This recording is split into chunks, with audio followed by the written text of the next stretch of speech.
y eterno Dios que estás en el cielo y estás con nosotros en esta mañana, te suplicamos que en esta hora, Señor, que has tenido a bien el reunirnos en este lugar, derrames de tu bendición sobre nuestras vidas. Añade conocimiento, añade sabiduría, añade riquezas espirituales para todos los que aquí estamos reunidos, Señor, en esta mañana. Bendícenos a través de esta temática que vamos a desglosar, Señor.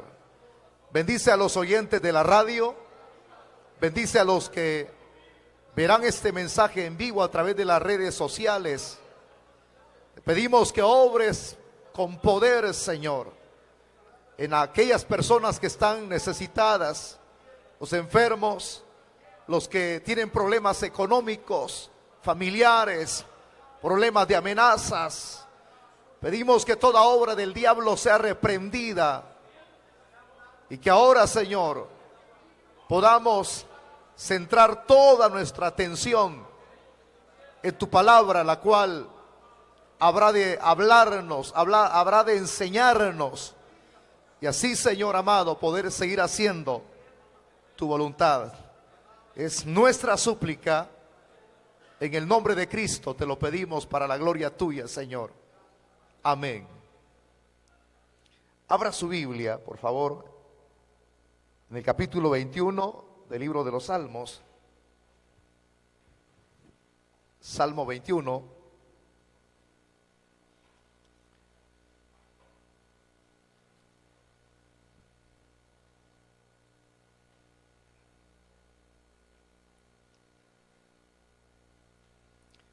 El preceder de Dios, vamos a leer el versículo número 3, verso 3.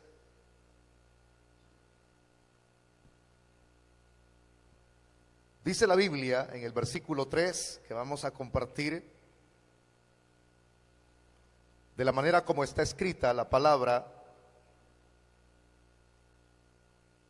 porque le has salido al encuentro con bendiciones de bien, corona de oro fino has puesto sobre su cabeza. Vamos a repetir el texto porque solamente un texto es el que vamos a desarrollar. Porque le has salido al encuentro con bendiciones de bien, corona de oro fino has puesto sobre su cabeza. Si es tan amable, por favor, tome su asiento, hermanito.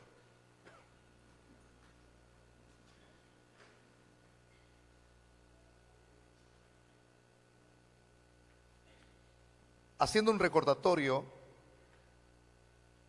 de lo que ya hemos desarrollado en la temática anterior, porque este es un estudio bíblico y hay que enlazar con lo que ya hemos desarrollado para no perder la secuencia que amerita llevar en estos estudios que son bastante serios. La semana anterior veíamos que, hermanos, aquí, a pesar de ser David quien escribe este salmo, no es David en sí mismo el que va a narrar acerca de las experiencias que él ha vivido o ha tenido o va a tener, sino que David mismo lo que escribe, lo escribe en base a alguien el cual experimentará esto que él va a escribir en el futuro. Y por eso es que decíamos que este salmo es un salmo mesiánico, porque de quien escribe David es del mismo Hijo de Dios, del mismo Cristo. Y ya hemos dado bases importantes acerca de los aspectos históricos de Israel, que desde el principio ellos, a través de este salmo, habían creído en lo que, hermanos, se menciona acá y lo que David escribió, que es un salmo mesiánico porque utilizaban la expresión rey. y ellos mismos sabían de que esa expresión rey, quien se daba a conocer allí, ese rey se refería a Jesús y no a otro. Hemos visto la base también fundamental de uno de los rabinos del Talmud, que él mismo testificó a través de sus escritos que sí se hablaba allí del Mesías, cuando hablaba de la palabra rey, pero aconsejaba a sus seguidores, es decir, a los demás judíos, que habrían de tener cuidado, porque en el cristianismo se tomaba este salmo, más que referirse al Mesías. Él mismo dijo que los cristianos agarrábamos este salmo para referirnos a Jesús. Y por eso él aconsejaba que teníamos a ellos que tenían que tener cuidado en ese aspecto. Y que no mencionaran a Jesús, sino simplemente al Mesías, porque es el rey. Y explicaba, hermano, acerca de lo que se da en el presente, de no creer en Jesús como el Mesías. Y lo explicaba, sus razones, no de peso, las razones ellos las tienen, pero no son válidas. Ahora, aparte de ello también, quiero recordar esas pequeñas reseñas acerca de los textos, ya explicándolos cada uno de ellos, que ya lo hicimos la semana anterior, cuando el mismo escritor acá decía: el rey se alegra en su poder, oh Jehová. Cuando dábamos a conocer esto, hablábamos de la alegría que el Señor mismo experimentó por haber conseguido la salvación nuestra. A eso se refiere la palabra: el rey se alegra en su poder.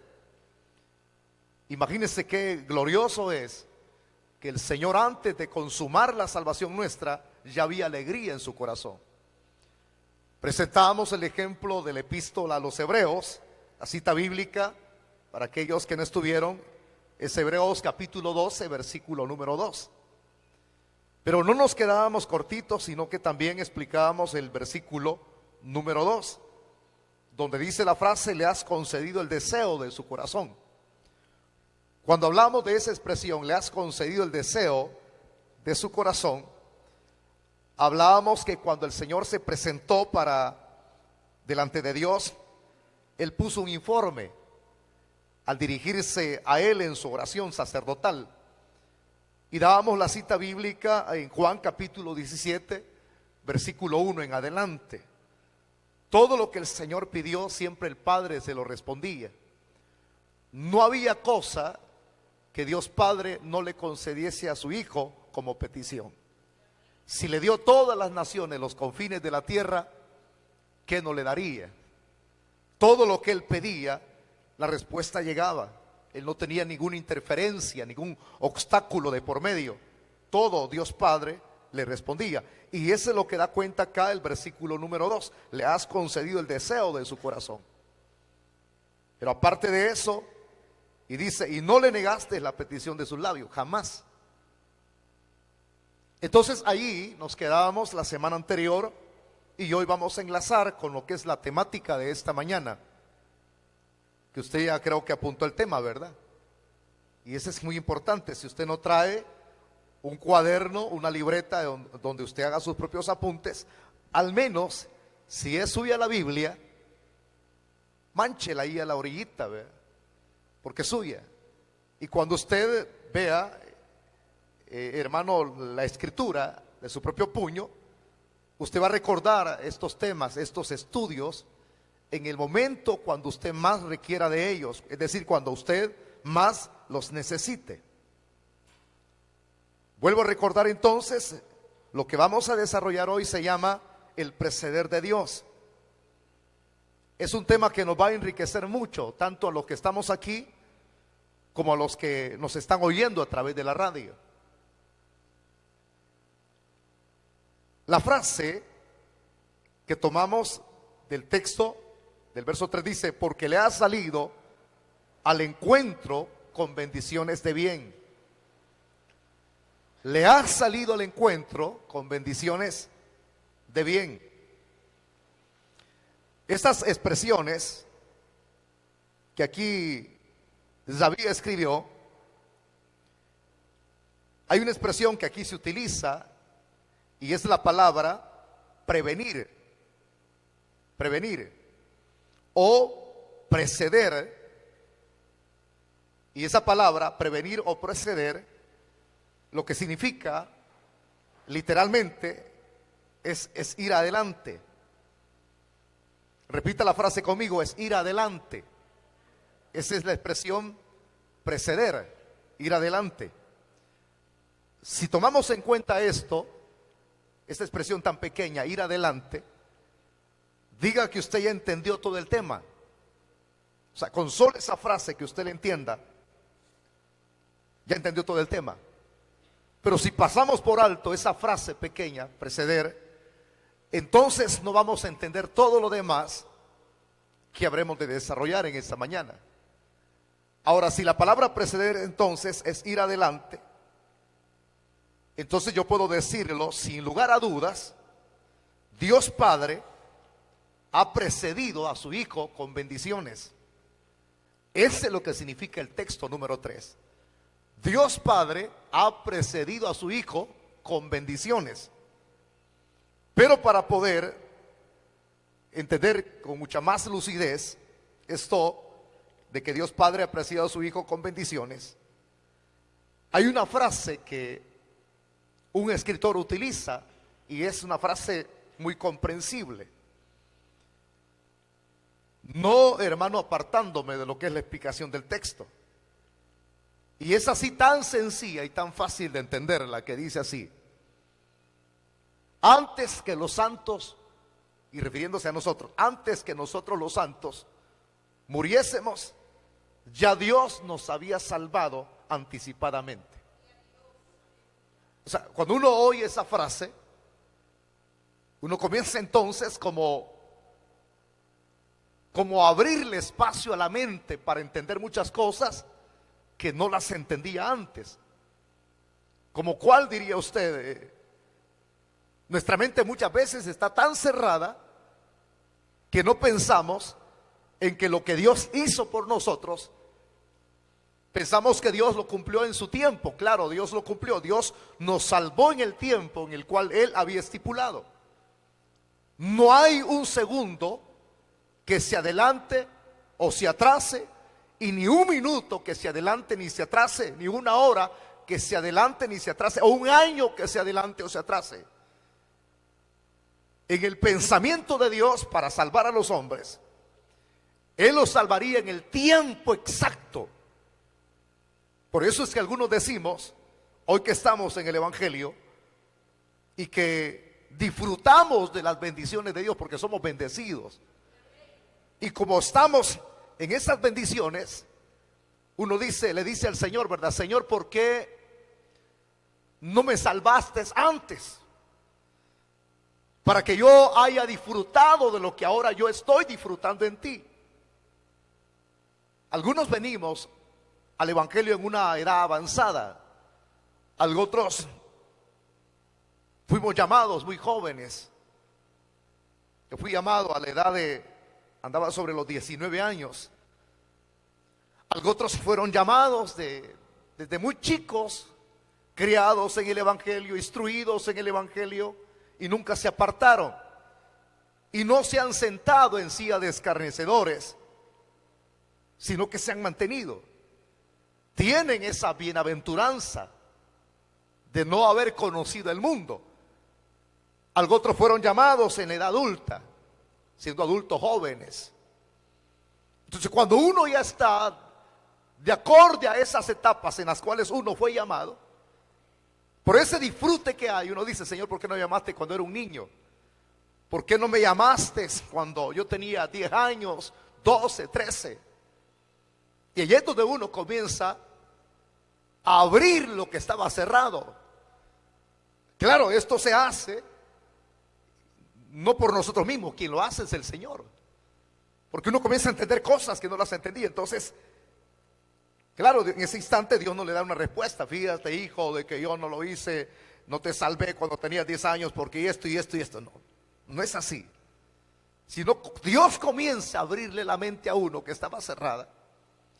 Y uno comienza a entender que Dios tenía un tiempo exacto para salvarnos. Y Dios no se equivoca, hermano, jamás.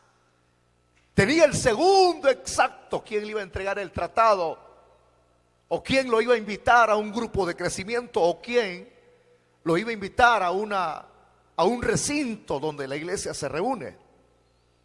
Dios no se equivocó. Podría ser que Dios haya usado mecanismos para poder hacerlo entender, como una enfermedad, como una amenaza, algún problema económico, algún problema familiar. Medios de los cuales Dios echa mano, que para nosotros son medios negativos, Dios echa mano de ellos. Pero que Dios cumplió el tiempo exacto para salvarnos, lo hizo. Y por eso es que en todos en los cuales Dios haya cumplido ese propósito, lo único que podemos hacer, no importando la edad que tengamos, es darle glorias, alabanzas y honras al que vive para siempre. Porque fuimos llamados en su tiempo exacto. Y Dios no se equivocó, así es que no hay que andar ahí murmurando que por qué no conocí a Cristo joven. Dios tenía un tiempo exacto. Pero en ese tiempo exacto para salvar a los santos, ya Dios se había adelantado. O sea, antes que nosotros muriésemos, Él ya nos había salvado. Y ahí es donde uno comienza ya con la mente abierta, ¿verdad? Comienza uno a pensar, antes que yo me muriese como santo, ya Dios me había salvado. Y uno comienza a entender lo que la Biblia dice. Y uno dice, Señor, yo te doy glorias a ti, porque tú no permitiste que yo me muriese, sino que al contrario, antes de que yo muriese, porque aquí hay un factor importante que entender. Todos sabemos que hay tres muertes. Una es la muerte espiritual, otra es la muerte física y otra es la muerte de condenación eterna. Usted y yo somos proclives, hermanos, o éramos proclives, sin tener a Cristo en el corazón, a esos tres tipos de muertes. Cuando nacemos, nacemos muertos espirituales, porque así lo dice Pablo cuando escribe en su tesis. Dice que nosotros estábamos muertos en nuestros delitos y pecados. Estábamos muertos en nuestros delitos y pecados. Un padre o una madre, es decir, los progenitores, pueden ver que aquel niño que sale del vientre de la madre puede ser que se parezca al abuelo, al papá o a la mamá, y su rostro es muy lindo. Entonces dice la madre, ay, mi angelito, si ya parece un querubín, solo la aureola le hace falta. Y todos los que somos padres o ya somos abuelos, vemos a nuestros hijos o a nuestros nietos más lindos que cualquier otro niño. Pero a pesar de verlos lindos físicamente, vienen caídos espiritualmente, vienen muertos espiritualmente. Esa es la muerte espiritual. Muerte espiritual significa separación de Dios. Esa es muerte espiritual. A eso se agregaría la muerte física, que es la separación de los aspectos inmateriales, alma, espíritu del cuerpo. A eso se le llama muerte. Y muerte tercera es cuando Dios juzgue a los hombres en el juicio del gran trono blanco y revise el libro de las obras y el libro de la vida, y el nombre de estos, según lo que dice Apocalipsis, no se halló su nombre en el libro de la vida. Entonces el dictamen final será desfavorable: apartados de mí, malditos, al fuego eterno. Esa es la muerte tercera. Y ahí nadie sale de ese sitio, de ese confinamiento eterno, donde hay sufrimiento eterno, separación eterna. Ahora, es muy importante hacer mención de esto, porque cuando se habla de esto, máximo de lo tercero, hay personas que les desagrada hablar de la tercera muerte y máximo de la expresión infierno. Háblenme de otra cosa, pero menos del infierno, diría alguien. Pero es muy importante el decirlo, porque ese es un estudio el que estamos dando. Hermanito, entonces lo que Dios hizo fue evitar, porque hoy ya no estamos muertos en nuestros delitos y pecados.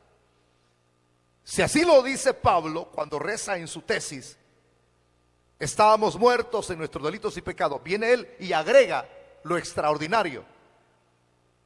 Y yo no mencioné ese agregar. Nosotros estábamos muertos, pero dice Pablo, y él os dio vida. Qué lindo es eso, hermano. O sea, estamos muertos, pero él nos dio vida. Cuando estábamos muertos en nuestros delitos y pecados, nos dio vida, y vida en abundancia. No solamente hay que pensar en esa vida de Dios como la vida eterna, sino que hay que entenderlo desde esa perspectiva. ¿De qué serviría que una persona aquí en la tierra se le diera una esperanza de vida eterna si no hay un adelanto aquí? Eso es lo extraordinario del Evangelio de Jesucristo, más que lo que una persona puede experimentar en una religión o una secta. Lo extraordinario de esto es que hay promesa de vida eterna en el futuro. Y esa promesa de vida eterna ya nos la tenemos agenciada. Dice la Biblia, desde que creísteis, fuisteis salvos. El que crea mi palabra, Juan capítulo 5, y crea al que me envió, tiene vida eterna. Cristo dijo en su evangelio, yo soy la resurrección, el evangelio de Juan, y el que cree en mí, aunque esté muerto, vivirá. ¿Cuántos tienen vida aquí? Pregunto. Esa es la vida eterna, esperanza. Pero lo lindo de esto es que hay algo en el presente. Dios nos asegura la vida eterna en el futuro, pero en el presente, esa vida se le llama calidad de vida en el presente. O sea, mientras estemos en este cuerpo, nuestra vida espiritual va a ser calidad de vida. Una vida extraordinaria aquí en la tierra.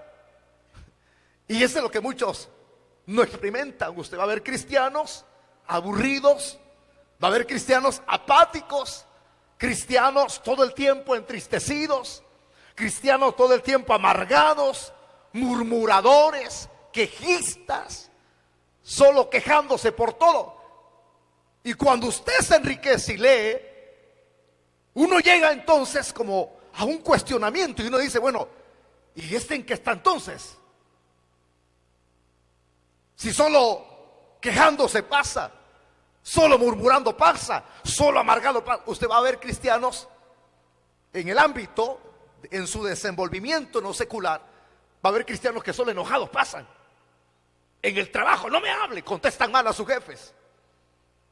En la iglesia, apáticos, aburridos, tienen una cara. Por ahí sacaron una alabanza, que yo no sé si es alabanza, hermano. Yo lo que sí le digo a los locutores que no la pongan, porque cuando se trata de adorar a Dios hay que adorar en espíritu y en verdad, pero hay que alabarlo con alabanzas que sí exalten su nombre. Y le pusieron, mire, alabanza dice que es cara de limón. Yo estaba en una campaña, me tocaba que predicar de hermanitos que son muy amigos míos de otras congregaciones, y yo estaba adelante, ¿verdad? Y comienza, hermano, el hermanito, cara de limón, y se me quedaba viendo a mí, porque él sabe que no me gustan esas alabanzas. O sea, cómo paraba la cara, ya ni me acuerdo. Pero hay cristianos que podría ser así, ¿verdad? Que tengan cara de limón. Entonces, cuando uno ve eso, amargados, apáticos, aburridos, personas que no concuerdan, no engranan con lo que yo estoy explicando, con lo que la Biblia dice, calidad de vida. Un cristiano que tiene calidad de vida, claro, no va a andar pelando los dientes todo el tiempo. Pero si hay momentos de crisis, tiene una esperanza que Dios lo va a sacar adelante. Un cristiano que tiene calidad de vida sabe que nada puede robarle la paz que hay en su corazoncito, porque la Biblia dice que esa paz sobrepasa toda comprensibilidad, es decir, sobrepuja todo entendimiento. Va a haber cristianos alabando al Señor en el momento cuando hay luto y la gente de afuera dice, bueno, ¿y esto por qué están cantando? Porque no estamos en crisis. Esa es calidad de vida. Un cristiano puede sobrevivir sin dinero en la bolsa. Puede hacerlo. Hermanos, si hemos llegado a entender que la felicidad del hombre no consiste en los bienes que éste posee, sino en tener a Dios en su corazón. Calidad de vida, uno entiende, ay, que ahí le andan dando carita, que el otro anda un carro mejor, un carro que cuesta, hermano, casi por el $500,000, y usted con el suyo, y usted dice, ¿para qué va a anhelar otro? Pues si su suficiente, ya tengo un medio de transporte. Está tranquilo, no irla pasando, porque Dios es el que agrega. Entonces, tranquilo, ¿para qué sentir envidia que otros prosperen? Tranquilo. Tranquilo, esa es calidad de vida. Cuando hay una relación con Dios íntima, hay calidad de vida. Nada lo mueve de esa relación. Usted se alegra, usted se goza. Es cierto, somos seres humanos, vienen tristezas, vienen cosas que lo irritan, pero siempre con su mirada hacia el Señor. ¿Cuántos estamos aquí, iglesia? Usted experimenta esa calidad de vida. El hecho es, esto es agregando a la explicación, ¿verdad? No lo traía, pero como el Espíritu Santo le da un rema a uno, entonces tengo que agregarlo. El Señor nos salva de la condenación eterna, dándonos vida eterna. Nos salva, claro, físicamente vamos a partir un día. De eso nadie se libra. Ahora, lo único que lo puede librar a uno de la muerte física es el arrebatamiento de la iglesia. Es lo único. Pero mientras no sucede el arrebatamiento, arpazo en el griego, de la iglesia, es decir, Cristo viniendo a traer a su novia a la iglesia para llevársela a los cielos, entonces, mientras no suceda eso, el cuerpo físico, como se deteriora, entonces un día, esto dice Pablo, Pablo llama al cuerpo corruptible. Un día esto corruptible, entonces va al Seol, es decir, al sepulcro. Mientras no sea el arrebatamiento de la iglesia. Físicamente, usted puede denotarlo. Ayer quedó atrás, hoy es el presente, mañana es el futuro. El primer segundo que pasa después de las 12 de la noche es el futuro. Y cada día nuestro cuerpo se va deteriorando. Usted puede verlo, véase en el espejo. Ayer tenía 10 años, hoy tiene 12. Ayer tuvo 15, hoy tiene 18. Ayer tuvo 18, hoy tiene 30. O sea, nuestra vida física va al declive. Queremos hacer cosas que no las hicimos cuando estábamos jóvenes y hoy queremos hacerlas hoy que somos personas ya maduras. Y por eso es que hay lumbagos. Queremos hacer fuerzas igual que los jóvenes y de repente terminamos con la columna. Y cuando le preguntan, hermano, ¿qué le pasa? La columna de años, diga. Porque ya no podemos. Nuestro cuerpo se va deteriorando. Se va deteriorando. Entonces, la partida del cuerpo, lo diría de esa manera, el partir, eso de hecho se tiene que dar. Pero lo que evita el Señor cuando interviene es la tercera muerte. Y eso se nos asegura en el presente. El que una persona viva para Dios en el presente se le asegura de que no morirá eternamente, sino será salvo de la condenación eterna. Por eso es que el nombre de Jesús es así, Jesús, y Él salvará a su pueblo. ¿De qué? De sus pecados. Jesús nos salva ¿de qué? Porque hay salvadores de todo tipo, pero mi Jesús me salva de ir a condenación eterna. Pero ¿cómo comenzó esa salvación? Muriendo por mí en la cruz del Calvario. ¿Entendió este principio? Entonces ahora tóquese así y repita conmigo: ahora entiendo. Dígalo, vamos a ver si es cierto que entiende. Ahora entiendo, tóquese hermanito, tóquese. Ahora entiendo que si Jesús no hubiese intervenido,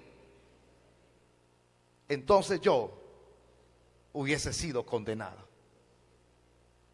En ese asunto entonces, antes que los santos muriésemos, ya Él nos había salvado.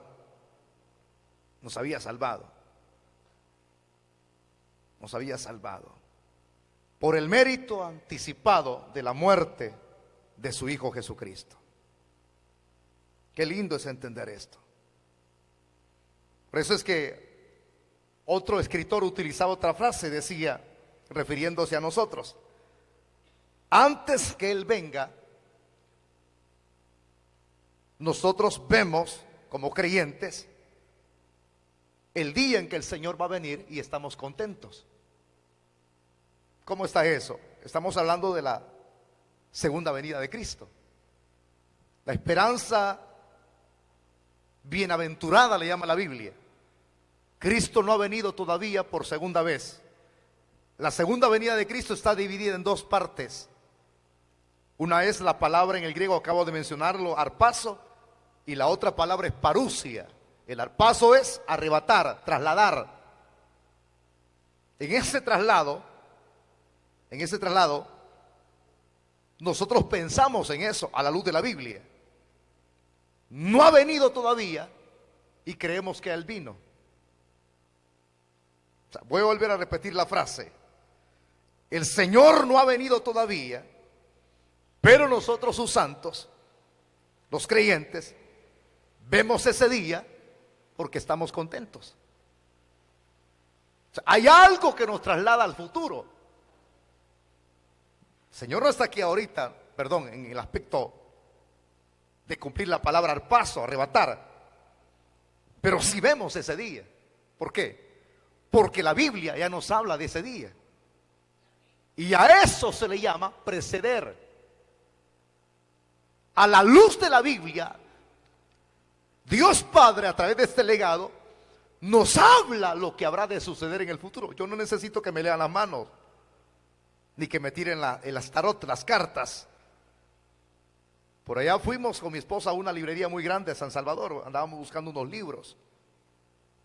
Y de repente me encuentro yo, es grandísima la librería, es una librería secular.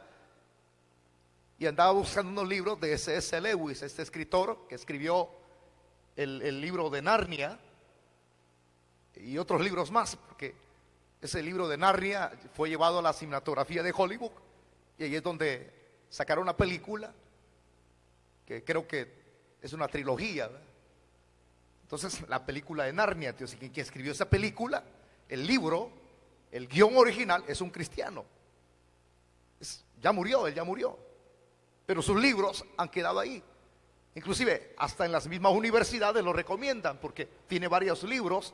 Entonces, como han aparecido sus libros, yo estoy interesado en comprarlos porque tienen una riqueza literaria, una riqueza espiritual.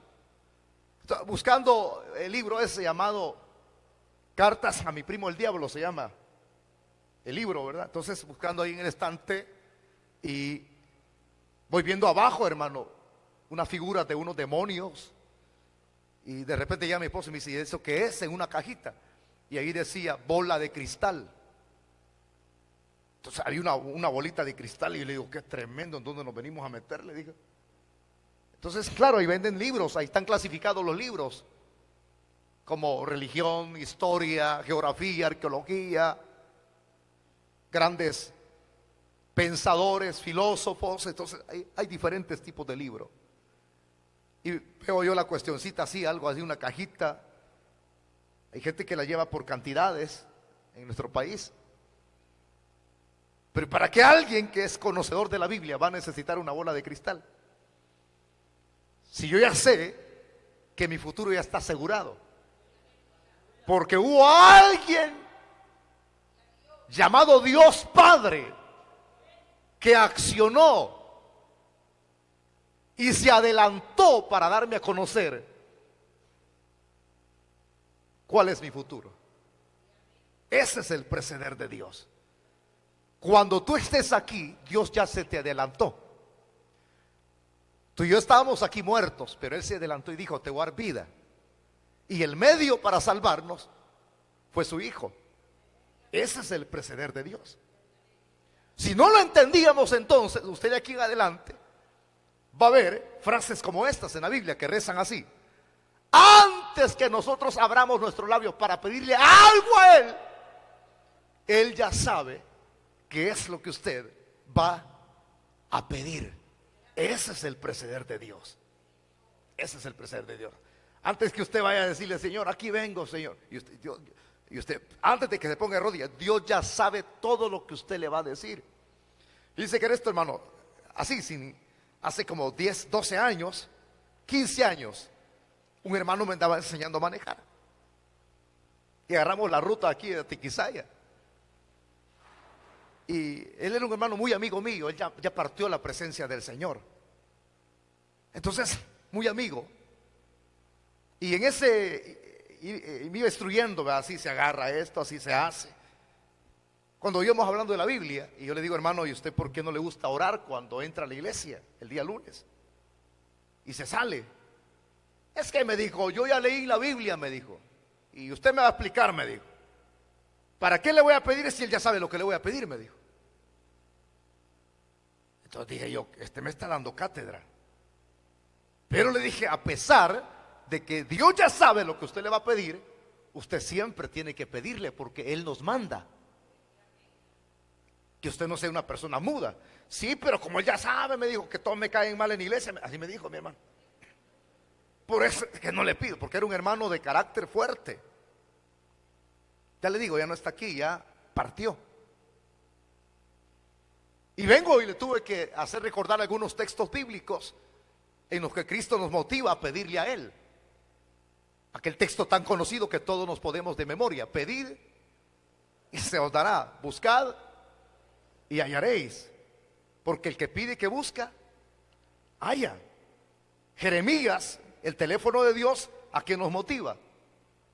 Dice: clama, como diciendo: pídeme, eleva tu voz, pídeme, clama a mí, dice el Señor, y yo te responderé. Y la Biblia dice: el justo clama y Jehová responde. Ahí se nos motiva. Y tuve que explicarle esos textos al hermano. Sí, me dijo, pero ya le dije yo, me dijo, que ¿para qué abrir la boca?, me dijo, y pedirle si él ya sabe lo que le vamos a pedir. En cierta manera, él tenía conocimiento de ese texto de la Biblia. Y tenía cierta razón. Un 50%, pero el otro 50%, la Biblia nos enseña que hay que pedirle. Y hay que pedir según la oración modelo. ¿Usted sabe la oración modelo? No es para repetir esa oración del Padre Nuestro, sino es una oración modelo. Se nos enseña: Padre nuestro que estás en los cielos, santificado sea tu nombre. Vénganos tu reino, hágase tu voluntad. La oración modelo. Pero se nos enseña a pedir en el nombre de quien sí tenemos, ¿cómo se le llama esto? Cuello ahí arriba. Tóquese. No, usted no tiene cuello, hermana. Te va a tocar la garganta. Porque en ese nombre los cielos están abiertos las 24 horas del día y los 365 días del año. Cuando pedimos en el nombre de Jesús, las oraciones son respondidas. En el nombre de aquel que vino a morir por nosotros. Tiene peso en el cielo. Si tiene peso aquí en la tierra, los demonios tiemblan. ¿Qué no será los ángeles que no corrompieron su naturaleza allá arriba? Cuando oyen hablar el nombre de Jesús arriba, dicen: Él es Rey, Él es rey, Él es rey, Él es rey. Ese nombre es conocido arriba, abajo y aquí. Entonces, hermanito, dentro de ese proceder de Dios, aunque Él sabe lo que vamos a pedir, pero tenemos que pedirle. Pero antes que pidamos, Él ya sabe lo que vamos a pedir. Es decir, que Dios se nos adelanta. Por eso le decía, la palabra prevenir, salir al encuentro, significa preceder o ir adelante. Dios siempre va adelante. Sobre todos los aspectos y sobre todo lo creado, máximamente los que estamos aquí en la tierra. Pero, como mencionaba al principio, yo voy a agregar parte del aspecto doctrinal aparte de la explicación que estoy dando. Y dentro del aspecto doctrinal, esto no es nada nuevo para alguien que conozca esta doctrina, que Dios salga al encuentro de sus hijos, siempre para accionar en bien de ellos, con amor y misericordia. Dios lo hará siempre. Por eso es que Dios todo lo que haga siempre será para bendecirnos. Y hay ejemplos en la Biblia de estos aspectos doctrinales. Usted ha leído 3 parábolas muy consecutivas. La moneda perdida, porque era su dote, se la andaba buscando, ¿verdad? Levantaba las colchas, levantaba aquí, levantaba aquello allá. Entonces comenzó a barrer. Vean el ejemplo de lo que estoy mencionando ahorita, que es el proceder de Dios. ¿Quién llegó primero? ¿La moneda se dejó encontrar o ella la encontró? ¿Ya lo leyeron ustedes esa parábola? Para preguntarles si ya la leyó. ¿Quién buscó la moneda? La mujer que la perdió. ¿Quién encontró la moneda? ¿O la moneda la encontró a ella? ¿De quién encontró la moneda? La mujer. Ese es el proceder de Dios. Ahora vean esto, la oveja perdida. ¿Quién salió a buscar la oveja perdida? El que accionó fue el dueño de la oveja. ¿Quién se encontró primero? ¿La oveja encontró al dueño o el dueño encontró la oveja? El dueño. Porque él dejó las 99 y fue en búsqueda de la número 100. Aquí viene el otro más fácil. Y ese es el proceder de Dios, porque Dios siempre saldrá al encuentro. La palabra proceder va adelante. El muchacho todo sucio tuvo la experiencia de ser iluminado por el Espíritu Santo. Y como fue iluminado, su reacción fue diferente a la de antes. Ahora entendía que en la casa de su padre había abundancia de pan, y él perecía de hambre en aquel chiquero donde estaba contaminado. Por esa misma iluminación comenzó a decir palabras coherentes, porque cuando hay un cambio decimos palabras bonitas, pero cuando no hay un cambio en nuestro corazón ni en esta mente, decimos palabras feas. Nos apartamos de Dios, hacemos cosas incoherentes. Entonces comenzó a decir: me voy a regresar a mi casa y le voy a decir a mi papito que yo he pecado contra el cielo y contra él. Y le voy a decir a mi papito que yo no deseo privilegios. Ya no soy digno de ser llamado tu hijo. Hazme como uno de tus jornaleros. Y allá iba, hermano, se levantó. Porque cuando hay un cambio, la persona no solamente se queda repitiendo palabras, sino que acciona. ¿Me entiende lo que trae el Espíritu Santo cuando lo ilumina? Cuando hay un cambio. Ay, le voy a pedir perdón a Dios. Y ahí se queda todo el tiempo. Me voy a reconciliar. Y ahí se queda todo el tiempo. Ahí no ha habido iluminación, no ha habido cambio. Cambio hay cuando usted, pum, se levanta y acciona. Ahí iba repitiendo esas frases. ¿Cuándo se da el preceder de Dios? Él no había llegado a la casa. ¿Quién salió al encuentro? ¿El muchacho o el que estaba esperándolo? Quien va adelante siempre es Dios. Dice que salió de su casita porque el padre siempre divisaba a lo lejos, porque tenía la esperanza que su hijo habría de retornar a su casa. Sale de su casa y sale corriendo. Cuando sale corriendo, él va al encuentro, el padre del muchacho, sabe que el muchacho está sucio, sabe que el muchacho apesta a cerdo, porque trabajaba en una granja de cerdos, pero no le importó en ese preceder del padre. Y esos son los aspectos que contiene esta doctrina del preceder, que cuando Dios va a tu encuentro, va adelante, en ese encuentro hay misericordia, en ese encuentro hay gracia, sobre toda gracia. Y no le importó si se ensuciaba su ropa el padre, porque el padre siempre está limpio, el padre siempre es perfecto, el padre siempre es íntegro. Lo abrazó. Allí se observó la gracia y la misericordia. Lo besó, hermano. Y el muchacho se sintió algo así. Pero papá, no, lo abrazó. No articuló más expresiones. Y dijo el padre: mire, esto es el preceder de Dios, siempre va adelante. El muchacho no dijo: vengo sucio y necesito una muda para cambiarme, es decir, ropa, sino que el padre se adelantó, sabía lo que él necesitaba. Dice: pónganle ropa nueva a mi hijo. Y el padre, preceder, se adelanta. Sabía que había vendido el anillo. Y dice: papito, precede, se adelanta, póngale el anillo también. Y sabía que las sandalias con las cuales había salido nuevas de su casita, ahora venían las sandalias todas sucias, todas deterioradas. Y el papito se adelanta, preceder de Dios. Dice: colóquenle sandalias nuevas a mi hijo.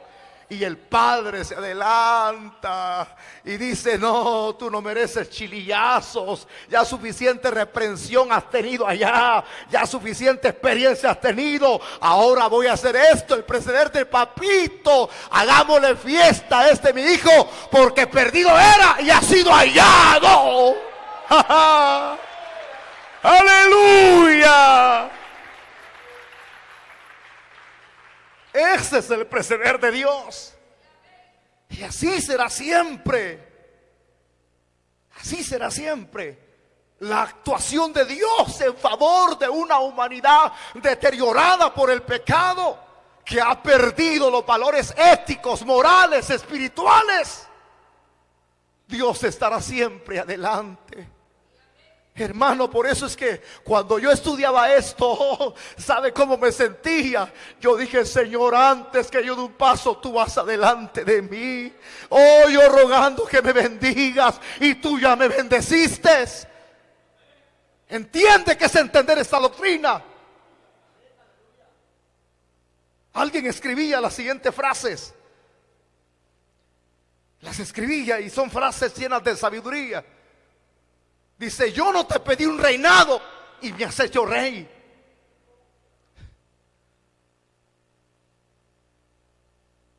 ¿Cómo está eso? Sí, que a veces uno le pide a Dios: no te pido riquezas, y nos ha dado mucho. Como usted le podría decir normalmente: no te pido salud, y mire lo que le ha dado. Usted tiene salud, porque Dios siempre va adelante de nosotros. Un día nosotros de veras andamos en lugares muy peligrosos, en diferentes lugares. Yo sabía que me iba a tocar ese día, porque me amenazaron. Imagínese usted, después de predicar, le diga a un individuo con la Biblia en la mano: ahí en la esquina te estoy esperando, te voy a matar. Él fue en Ayutica. El mensaje cayó mal. Al diablo no le gusta la palabra. Y siempre con este mi amigo que ya partió. Él me dice, ¿qué estaba haciendo ese muchacho en contra suya? Yo enojado me dice, dice que nos va a matar a los dos. Él me dijo a mí, pero yo le agregué a él. Pues sí, porque él me andaba cargando, hermano. Entonces, y créalo que, hermano, si de muchas Dios nos ha librado. Yo dije, si aquí me toca, es una iglesia de Ayutica, bautista. Ahí me invitaban a predicar seguido. A la salida. Uno tiene que pasar como un puentecito, un cruce, ¿sí?, para salir a la calle. Callejón, yo dije, allá nos tocó. Entonces, me dice, hermano, ¿por qué está afligido? Entonces, no, le digo, yo no estoy afligido, doblé mi cerviz, pues. Incliné mi cuello, eso significa cerviz. Entonces le dije yo, oremos antes de salir, varón, le dije. Ya no le dije que yo ya me voy, sí, me voy, ¿para qué voy a orar? Me dijo, el mismo hermano. Entonces vengo yo y le dije, cierre sus ojos, voy a orar yo. Padre, dije, Señor, tú sabes que nos han amenazado. Comencé a decirle, decía, Señor, te pedimos que nos guardes. Entonces, sencilla la oración. Pum, cerramos la oración. Y le digo, hermano, le voy a dar un consejo. Usted nunca ha visto la película Star Quijote, le dije yo. Bien, me dijo, era mi favorita, me dijo. Star Quijote, los que somos más viejitos la sabemos. Digo que hagamos un carro deportivo. Entonces le digo yo, ¿cree que puede manejar así ahorita? Le dije. Con mucho gusto, me dijo. Entonces, porque era loco para manejar. Y agarra el vehículo, hermano. Cuando de repente íbamos a una velocidad exagerada de matarse. Cabal, hermano. Pum, estaban dos individuos. Dos individuos. Y me dijo, los divisé, allá están, me dijo. Ellos son, mamá. Sí, le dije yo. Si nos disparan, que nos disparen. Pero usted dele. Dale. Y faltaba, los divisamos. Cuando de repente escucho la voz de Dios en mis oídos, la voz audible, y me dijo de la manera siguiente: no es con espada ni con ejército, sino con mi Santo Espíritu. Y cuando yo oí esa frase, entendí esta expresión que se llama el preceder de Dios. Como diciéndome Dios, no es con tu fuerza, inteligencia, ni la velocidad del carro. Yo ya me adelanté para protegerte.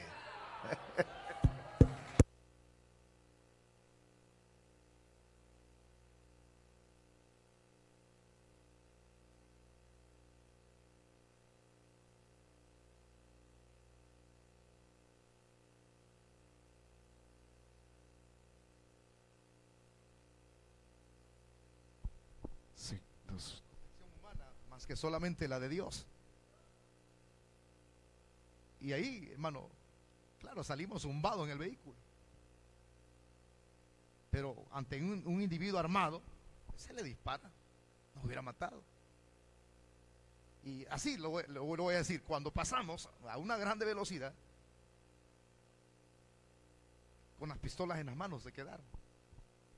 Así, como diciendo, yo ya lo hice, yo desgajé sus manos. Tranquilo, salimos a la calle. Y eso era serio, era de verdad, de las muchas experiencias que nos han acontecido. Y así le sucede a cualquiera. Alguien puede ir pidiendo, hermano, en un callejón oscuro: Señor, guárdame. Ya te guardé.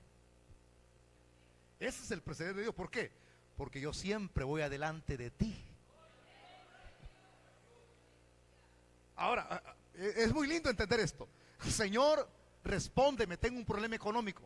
Ya te conozco, que de lo enjaranado pasas. Ya te proveí. Dice que yo necesitaba un milagro grande, grandioso el milagro. Y dándome la ducha, ¿verdad? Normalmente sonó el teléfono y dice mi esposa, fíjate que te llamaron, me dijo. He estado pidiéndole a Dios en mis oraciones: Señor, sácame. Pues me llama la propia gerente de una agencia bancaria y me dice: he sabido que tiene esto y esto y ese. Sí, podemos hacer un arreglo, me dijo. Y yo dije: alabado sea el Señor, dije. Esta es la respuesta que yo buscaba al principio del año para seguir los proyectos de la iglesia. Y me dijo don Wilber, me dijo, usted ha sido, me dijo, calificado como cliente B, me dijo, baboso. Ese es cliente de clase B, hermano, la clase B, ¿verdad? Entonces, pero fue Dios quien abrió esa puerta, porque habían varias cosas diseminadas por ahí que no se arreglaban. Entonces, pum, Dios respondió. Principio del año, hermano. Entonces, como Dios diciéndome, quiero que no entres en el principio del año 2017 estresado, sino que yo me voy a adelantar. Me voy a adelantar. ¡Pum! No se va a alguien que está atendiendo una caja, sino que se va a la raíz. Y así siempre Dios precederá en todo nuestro movilizar. Así es que, hermanito, prepárese de aquí en adelante. ¿Por qué? Porque cuando Dios se adelanta es para bendecirlo.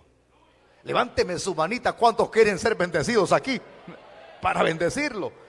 Si alguien le ha resultado con una amenacita por ahí, cuidado. Dios se adelanta, que estamos planeando hacerle esto. Mira que vos te vas a meter por allá, aquel aquí en aquella punta con aquel cohete, este con el otro. Cuidado, porque hay un Dios que está pendiente de los suyos y jamás los ha olvidado.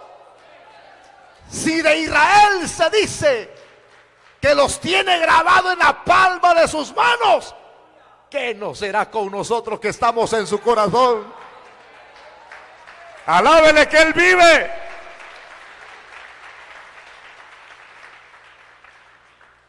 Y leo la otra frase última para terminar. Dice, con bendiciones de bien, lo que Dios nos dará, ese es preceder. Corona de oro fino has puesto sobre su cabeza, como es un salmo mesiánico. Corona de oro fino has puesto sobre su cabeza. ¿A quién se refiere? A Jesucristo.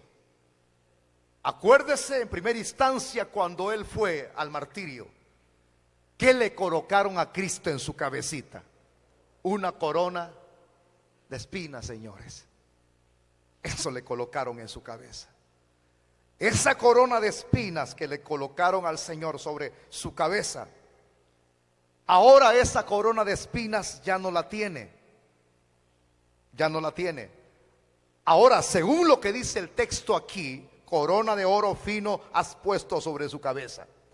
Si hubo una corona de escarnio en su cabecita, ahora Dios Padre le pone una corona que tiene significado. Dios Padre lo corona con una corona gloriosa. Él es el Mesías, el Rey de Reyes y Señor de señores. Pero esta corona que le coloca, dice que es corona de oro fino. Y lo que significa es esto, lo que indica la naturaleza de esa corona, es que es real. Es, segundo, imperial. Tercero, una corona de honor. Cuarto, esa corona es algo merecido, porque Él ha conquistado la muerte, el pecado, y al diablo lo ha derrotado. Eso significa esta corona gloriosa, y significa gobierno divino. Dice que hay una frase que aparece en un libro de ilustraciones. Dice, hablando de Napoleón Bonaparte, todos conocemos la historia de este conquistador. Cuando Napoleón Bonaparte se constituyó emperador, dice que para ser rey, emperador, el conquistador, él mismo se constituyó, él mismo se coronó. Este hombre, si usted lee la historia, lo va a hallar. Acuérdense que para poder coronar a un rey, a un conquistador, tiene que haber una ceremonia de coronación, de investidura. Pues aquí la hubo, pero él solito se puso la... Esa es una, ¿entiende esta frase? Cristo Cristo no se coronó él solito. A él lo coronó el Padre Dios. Qué grandioso es eso, ¿verdad? Lo que no sucedió con Napoleón Bonaparte. Al coronarse Napoleón Bonaparte, según la historia, es muy, muy bonito leerla de este personaje. Al coronarse,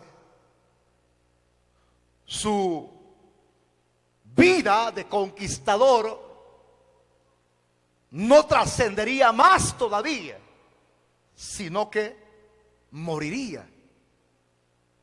Esa es la otra frase importante que hay que ver en este conquistador. No continuaría, perecería, moriría. Cuando Cristo fue coronado por Dios Padre, honra, dominio sobre él.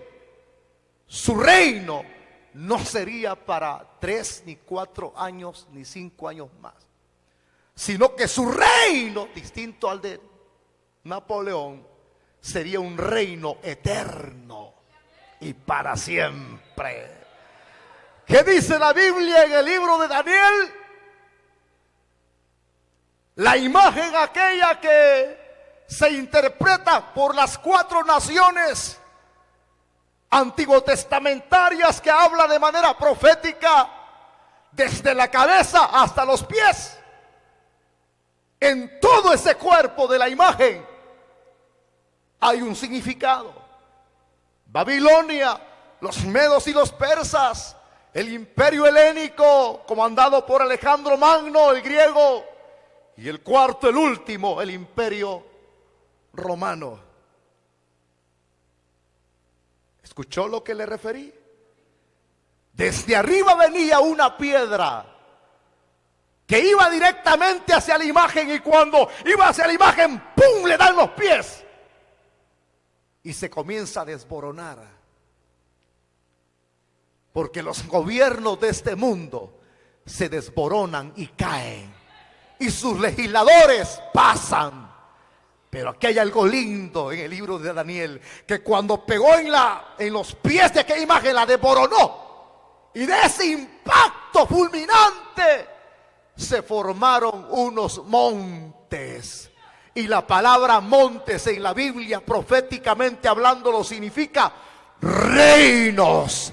Significa que cuando los 4 imperios fueron desboronados, apareció un reino, dice Daniel, que no tiene fin. Y ese es el reino del Dios Todopoderoso. Aleluya, aleluya. Quien fue coronado aquí con corona de oro es un rey eterno. Por eso es que la Biblia dice, en su segunda venida, parusia, cuando Él venga a establecer su reino milenial, atrás de Él venimos nosotros, hermanos, aleluya. Que 7 años antes habíamos sido levantados, venimos detrás de Él. Y dice que cuando Él venga, dice Apocalipsis, que Él trae una inscripción en su muslo. Y esa inscripción dice, Rey de Reyes y Señor de Señores. ¡Oh, alábele que Él vive! Y este es lo lindo del Evangelio, que a quien tenemos nosotros en nuestro corazón y en quien depositamos nuestra fe, no es en un fundador de una secta, no es en el fundador de una religión, sino en el fundador del Evangelio, Jesús, el Rey de Reyes y Señor de Señores. Cuando alguien le pregunte en quién está puesta tu fe, dígale usted, en el Rey de Reyes. En el Rey de Reyes, ahí está puesta mi fe. ¿En quién crees tú? En el Rey que tiene un reino que nunca pasará jamás. Y dígales adelantadamente, yo soy parte de ese reino, yo soy súbdito de Él, yo soy esclavo de Él. Todo rey, todo king tiene un kingdom, tiene un reinado. Y qué dicha más grandiosa que yo y usted y yo, pertenecemos a ese reinado. No lo merecíamos, pero ahí es donde entra en vigencia la doctrina de la expresión, el preceder de Dios. No queríamos nada, pero Él se nos adelantó. Éramos muertos, pero Él detuvo nuestra muerte. Éramos perdidos, pero Él nos encontró. Por eso es que cada día honremos a Dios, démosle gloria a Dios y honrémoslo en cualquier parte. Testifiquemos en el trabajo, testifique en la universidad, testifique en su colegio, que se denote en su rostro al reino al cual pertenecemos, que brille nuestro rostro, que las mismas personas se acerquen y dicen: ¿verdad que usted es cristiano? ¿Acaso no le han preguntado algún día en el bus, en la gasolinera? No dicen, sino que se le acerca y dice: ¿verdad que usted es cristiano? Le dicen a mi esposa: ¿verdad que su esposo es cristiano? Y dice: ¿por qué? Dice mi esposa: es que se le echa de ver en la forma de hablar. Un señor, yo estaba en un banco, yo acostumbro siempre a cargar libros para leer, no me gusta perder mi tiempo. Entonces, leyendo un libro, un ateo comienza a tirarme de atrás. Mi esposa se recuerda, fue en el Banco Agrícola, y comienza a decir: ay, esos cristianos que solo cargando la Biblia se creen santurrones. Yo no estaba leyendo la Biblia, estaba leyendo un libro. Y comienza a tirarme. Vengo yo, me levanté y siguió tirando mientras nosotros íbamos caminando orgullosos a saber que se creen la mamá de Tarzán. Ni a Chita llegábamos nosotros antes. Pero hoy estamos aquí por misericordia, por gracia. Por gracia estamos aquí, por el favor inmerecido de Dios. Lo que merecíamos era una patada en el trasero al infierno, pero en lugar de darnos una patada nos abrazó todos sucios. No éramos personas idóneas, hermanos, para entrar en el reino, pero Él nos abrazó. Oh, alabémosle, que Él vive. Dele palma. Vamos a orar al Señor. Padre, cierre sus ojos, hermanito, incline su rostro. Y buen Dios,